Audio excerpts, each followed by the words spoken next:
Welcome friend, आपका स्वागत है इस पर्टिकुलर वीडियो सीरीज में। नाम है वीडियो गुरु और आज का जो लेक्चर है वो डिस्कस हम लोग करने वाले हैं भारत की जनगणना पर, यानी कि सेंसस ऑफ इंडिया। एग्जाम के पॉइंट ऑफ व्यू से अगर हम लोग देखें तो 2011 में आपकी सेंसस कंडक्ट हुई थी, जो कि आपकी लास्ट सेंसस थी। अगली जो आपकी सेंसस होगी 2021 में होगी, लेकिन कहीं ना कहीं सेंसस से जुड़े हुए जो आंकड़े हैं, जो फैक्ट हैं, क्वेश्चन है, आपके एग्जाम में पूछे जाते हैं। तो आज हम लोग डिटेल में उन सारे क्वेश्चनों को डिस्कस करेंगे जो कि पूछे जा सकते हैं 2011 की जनगणना पर। तो चलिए शुरू करते हैं। 2011 की जनगणना की बात करें मित्र, तो यहां पर हमें एक बात याद रखनी है कि अभी तक की टोटल 15वीं जनगणना थी और आजादी के बाद अगर हम बात करें तो यह भारत की 7वीं जनगणना थी, जिसके रजिस्ट्रार जनरल और जनगणना जो आयुक्त थे वो थे सीएम चंद्रमौली। एग्जाम में क्वेश्चन पूछा जा सकता है, तो याद रखना है CM Chandramouli was the registrar general and Census Commissioner of the India's 2011 India's census। तो इंडियन सेंसस 2011 कौन से नंबर की जनगणना थी? 15वें नंबर की टोटल है और 7वें नंबर की जनगणना है after the independence of India. अब बात करते हैं इसके बारे में। टोटल इसके दो फेज थे। The census of India 2011 was concluded in the two phases, conducted into two phases. पहले जो आपका फेज है वो है हाउस लिस्टिंग फेज और दूसरा जो आपका फेज है वो है housing census and population एन्यूमेशन।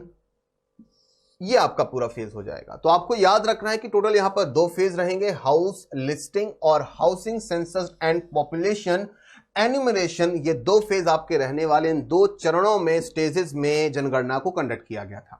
Bharat की कुल जनसंख्या आप लोग अच्छे से जानते हैं 121 करोड़, जिसको हम लोग मिलियंस में यहां पर लिख सकते हैं।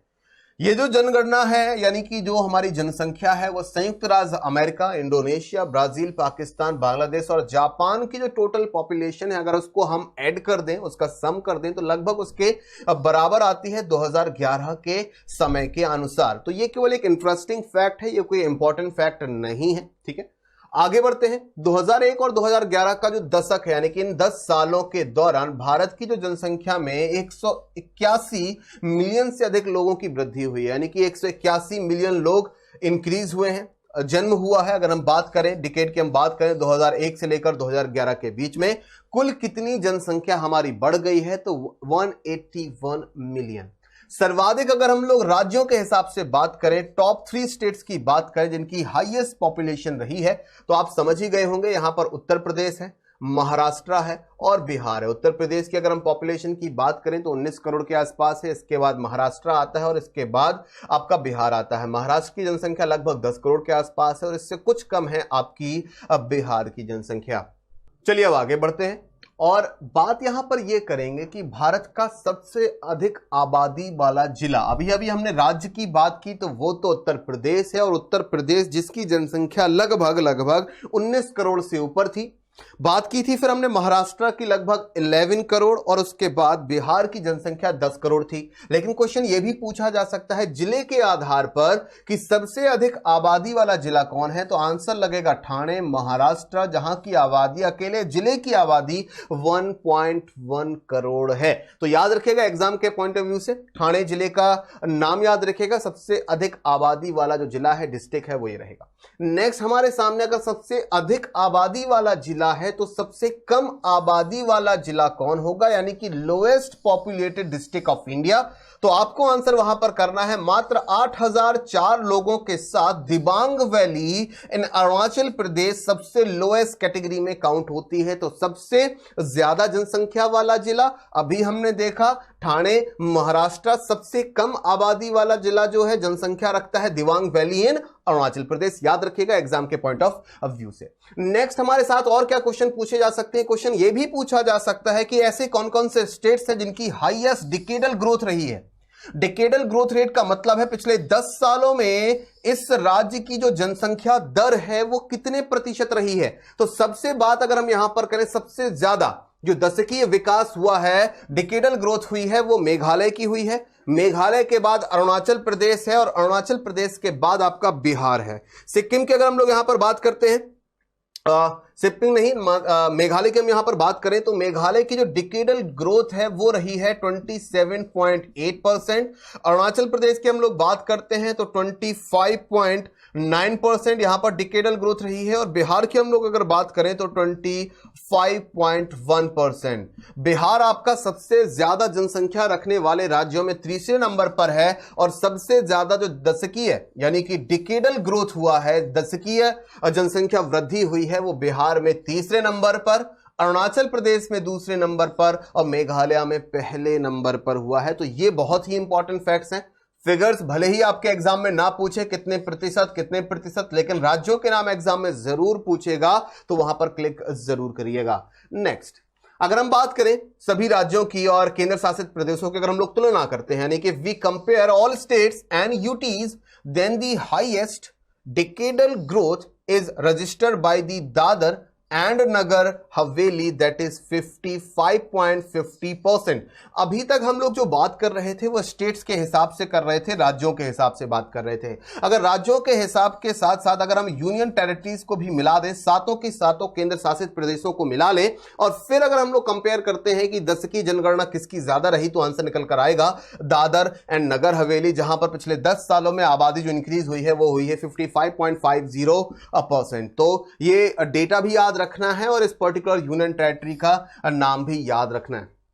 Dadar and Nagar Haveli, capital भी आप लोग याद रखिएगा, एग्जाम में कई बार राजधानी भी पूछता है, तो Silvassa is the capital of Dadra and Nagar Haveli. Next हम बात करें सबसे कम विकास दर की, यानी कि लोएस्ट ग्रोथ रेट जो रहा है पिछले दशक में, वो नागालैंड का रहा है और ये माइनस में रहा है, -0.47%, यानी यहां की जनसंख्या बढ़ने की बजाय घट गई है। तो जनसंख्या में यहां पर कमी देखने को मिली है। राज्य का नाम है नागालैंड और परसेंटेज आपके सामने है, तो ये लोएस्ट कैटेगरी में काउंट हो जाएगा। नेक्स्ट यहां पर अगर हम लोग बात करते हैं मेल फीमेल रेशियो की या सेक्स रेशियो की, तो यहां पर यह लिखा हुआ है कि 2011 की जनगणना के अनुसार भारत का जो लिंगानुपात है यानी कि मेल फीमेल रेशियो है, सेक्स रेशियो है, वो है 940 का मतलब है प्रति 1000 में यहां पर महिलाओं की जो संख्या है वो 940 है। ठीक है, अगर 2001 की जनसंख्या से इसको कंपेयर करें, उस समय की जनगणना से कंपेयर करें, तो वहां पर पर 1933 ही था। तो कहीं ना कहीं यहां पर इंप्रूवमेंट देखने को जरूर मिला है, लेकिन बहुत ज्यादा इंप्रूवमेंट नहीं है। स्टेट्स की अगर हम लोग यहां पर बात करें राज्यों के हिसाब से, तो केरल नंबर 1 पे रहेगा सेक्स रेशियो में, जहां पर प्रति 1000 मेल पर 1084 फीमेल्स हैं।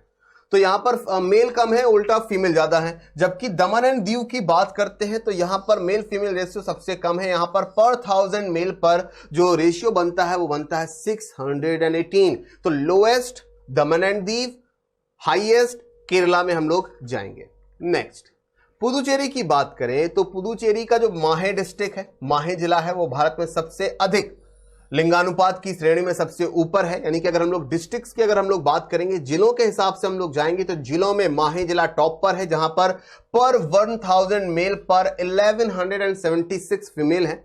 जबकि दमन एंड दीव का एक जिला है जिसका नाम है दमन डिस्ट्रिक्ट या दमन जिला, वहां पर लिंगानुपात सबसे कम है और यह है मात्र 534, यानी कि पर 1000 पर 534। तो यहां पर जो रेशियो है वो लगभग हाफ हो चुका है। तो यहां पर बिल्कुल सोचनीय यहां पर समस्या आ चुकी है। अब यहां पर इस समस्या पर यहां पर ध्यान देने की जरूरत है। दमन जिले की बात यहां पर हो रही है और बहुत सारी ऐसी पॉलिसीज हैं, योजनाएं हैं जो भारत सरकार के द्वारा चलाई भी गई हैं, जिसमें लड़के और लड़की को समान नजरिए से देखा जाए, बेटियों की जो जनसंख्या है उसको बढ़ाया जाए, यानी कि बेटी बचाओ बेटी पढ़ाओ योजना जो कि पानीपत डिस्ट्रिक्ट से शुरू की गई थी हरियाणा के। तो कहीं ना कहीं यहां पर मेल फीमेल रेशियो को बढ़ाने की कोशिश सरकार के द्वारा, सरकारी योजनाएं के द्वारा भी की गई है और बहुत सारी योजनाएं भी चलती हैं, जैसे कि लक्ष्मी योजना भी है और भी बहुत सारी योजनाएं चलाई जा रही हैं। तो चलिए आगे बात करते हैं 2011 की जनगणना में साक्षरता की यानी कि लिटरेसी रेट की। अगर हम बात करें साक्षरता दर में 0 से लेकर 6 साल के बच्चों को काउंट नहीं किया जाता है,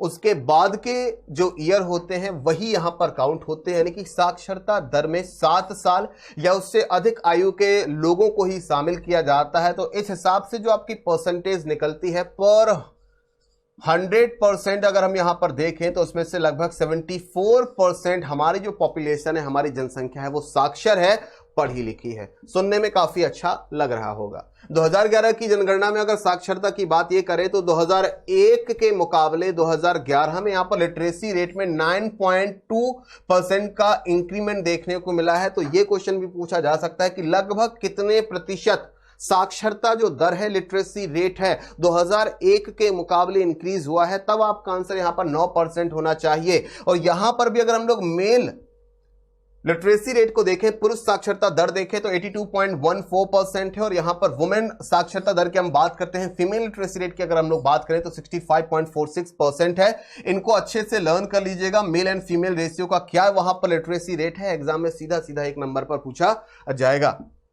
चलिए आगे बढ़ते हैं और धार्मिक आंकड़ों की भी बात करें तो 2015 में सरकार ने धार्मिक आधार पर, रिलीजियस बेस पर यहां पर कुछ आंकड़े भी प्रस्तुत किए थे। इनमें बताया गया कि हिंदू रिलीजन जो है, हिंदू धर्म जो है वो है 96.63 करोड़ जो लोग हैं, लगभग 80% देश की जो आबादी है, लगभग अप्रॉक्सीमेट 80%, 79.8%, तो लगभग 80% जो देश की आबादी है वो हिंदू धर्म मानती है, हिंदू धर्म में बिलीव करती है या हिंदू है। मुस्लिम कम्युनिटी की बात करें तो 17.22 करोड़ है, देश की आबादी का लगभग 14%। ईसाई धर्म की बात करें तो तीसरे नंबर पर 2.78 करोड़, यानी कि देश की आबादी का कुल 2.3%। इसके अलावा भी कुछ जो आपके दूसरे रिलीजन हैं, जैसे कि सिख रिलीजन, तो लगभग 2 करोड़ की आबादी सिख कम्युनिटी की है और देश की कुल आबादी में 1.7% जनसंख्या इनकी है। बौद्ध धर्म की बात करें तो 0.84 करोड़, लगभग 0.7%, और जैन कम्युनिटी की अगर हम लोग बात करते हैं 0.45 करोड़, लगभग 0.4%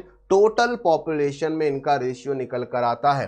तो जनगणना के आंकड़ों की अगर हम बात करते हैं, सेंसस 2011 की अगर हम लोग बात करें तो सारे के सारे फैक्ट्स हमने यहां पर डिस्कस किए हैं, चाहे वो लिटरेसी हो, चाहे वहां पर मेल फीमेल रेशियो हो, सेक्स रेशियो हो, चाहे वो वहां पर हमें सबसे ज्यादा पॉपुलेशन देखना हो, सबसे कम पॉपुलेशन देखना हो, ठीक है। इसके साथ ही साथ किन जिलों में कम है और किन जिलों में ज्यादा है वो भी हमने देखा। रिलीजियस जो आंकड़े हैं जो हमें जानना चाहिए, पहले नंबर पर हिंदू रिलीजन है, दूसरे नंबर पर सिख आपका मुस्लिम रिलीजन है। तो ये सारे इंपॉर्टेंट फैक्ट्स आपके यहाँ पर डिस्कस हुए हैं और एग्जाम के पॉइंट ऑफ व्यू से काफी ज्यादा इंपॉर्टेंट है। एक बार अच्छे से रिवाइज जरूर कर लीजिएगा।